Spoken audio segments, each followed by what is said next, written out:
Hay mga kaaswang, pakita ko naman sa inyo kung paano ako maging hayop. Sobrang dali lang. Unahin natin ang pusa. Ayos ba guys?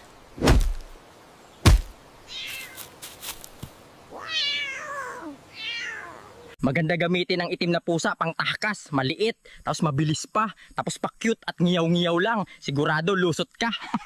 Yung aso naman guys, medyo iniiwasan ko gamitin. Yung kaibigan ko kasi na aswang din, naging aso tapos tumakas, natsyempuhan ng mga lasenggo, ginawang pulutan. Pero sige, kung gusto nyo talaga makita ang anyo kong aso, pagbibigyan ko kayo, siguraduhin ko lang na walang mga nag-iinuman dito.